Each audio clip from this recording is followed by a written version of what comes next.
Excuse me, Private Mitchell. I'm Jonathan Irons. I'm Will's father. I'm sure you are, Sergeant. Private Mitchell, you were Will's best friend. You both paid too high a price for your country. It was more than unfortunate, Sergeant. It was unnecessary. Son, I want to offer you a second chance. I'm aware of his injuries, Sergeant. At Atlas, we have prosthetics that are 20 years beyond anything the military could offer you. Will told me what kind of soldier you were. You deserve to fight for a military that's as effective as you are. That arm's worth more to me than this entire facility. How's my boy doing? Well, keep working. This is a great soldier. It's a sad day indeed when the military has no use for good men like you. Jump in. I'll give you the tour. What you're seeing is advanced warfare.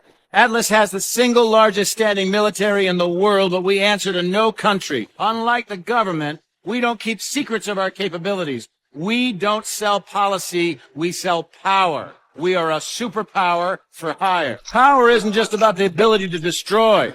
Atlas has built infrastructures in places like Korea, Sierra Leone, Nigeria. We do in a few years what it takes governments decades to accomplish. In fact, the truth is, we're often more effective than the governments that hire us. My son found out the hard way. Mitchell, I know you're not in this for the money. You remind me a lot of Will in that way. Now go get that arm fixed. Looks like we have an operator on our hands. He's ready for some real work. Good job, son. Welcome to Atlas. Let's show them what Atlas can do. The KVA have been terrorizing this region for far too long. It's time to send them a message. A handshake with the Prime Minister, I could turn this entire region around. So take him alive. No pressure. Good luck. As you were, son. As you were. Well, a glass would be a start. There's an old military saying, you treat your men like you would your own beloved sons, and they'll follow you into the deepest valley.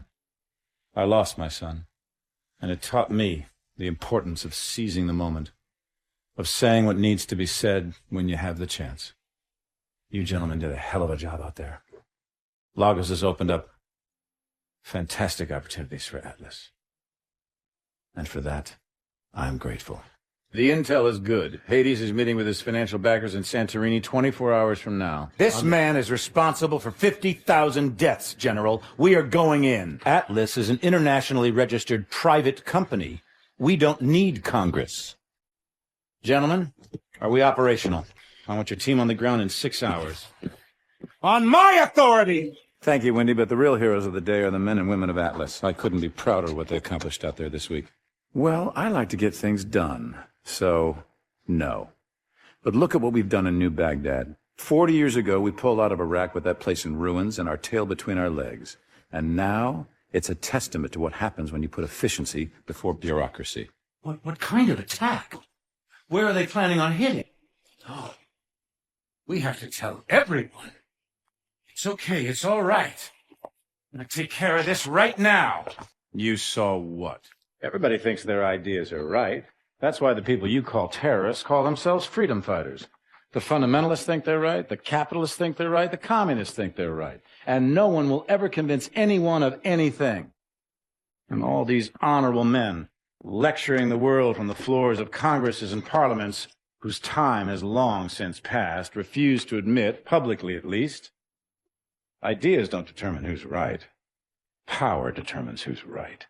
And I have the power. So I'm right. I am honored to be the first CEO of a private corporation to become a member of the United Nations Security Council.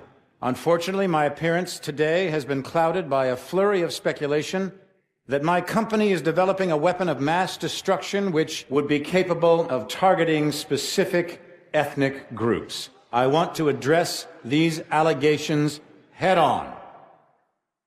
Are we developing such a weapon? No, we are not. Because we've already developed it. But with all due respect, the United Nations is a relic from a different time when nations were unique in their ability to solve the world's problems. But that just isn't the case anymore.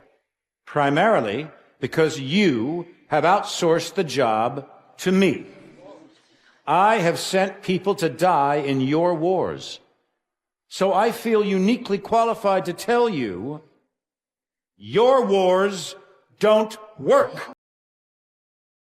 Which is why my priorities have changed from profits to policy. Because politicians don't know how to solve problems. But I do. So let's be clear. I am here to solve the world's problems. And I believe the world's problems begin with you. The world is asking one question.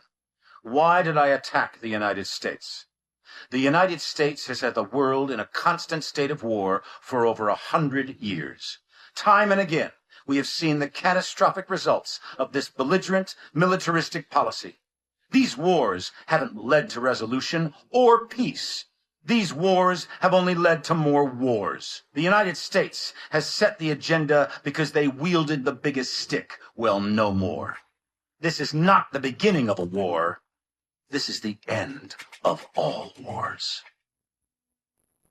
Citizens of New Baghdad, hold strong. Victory is within our grasp. Look around you, and you will see our enemies fall one by one. Each and every one of you can be agents of change.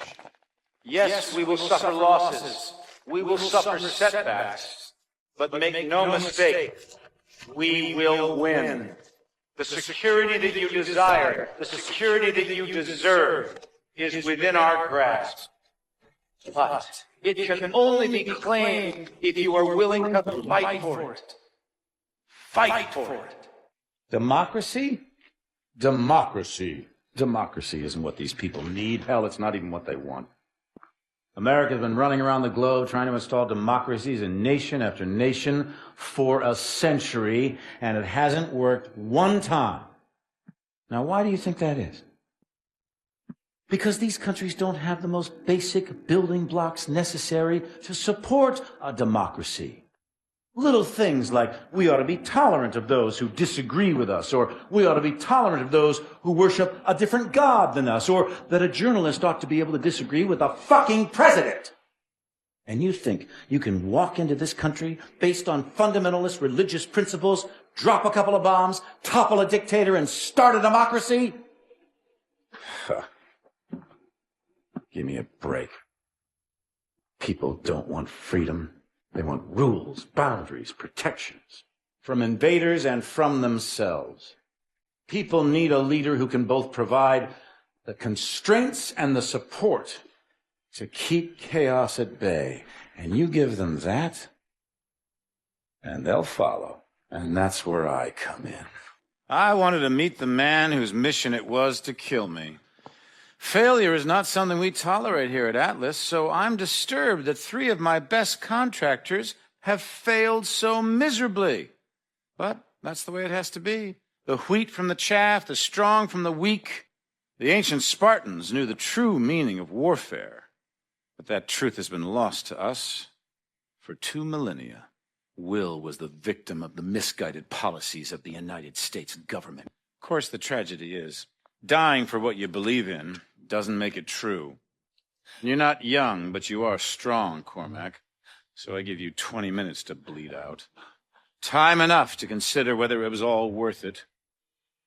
And you, the prodigal son, returns. I believed in you. I gave you a second chance. You're nothing like Will. Hello, Mitchell. I could ask the same of you. You rely too much on those things.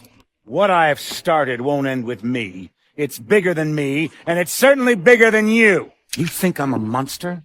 That's only because you don't have the conviction to do what's necessary.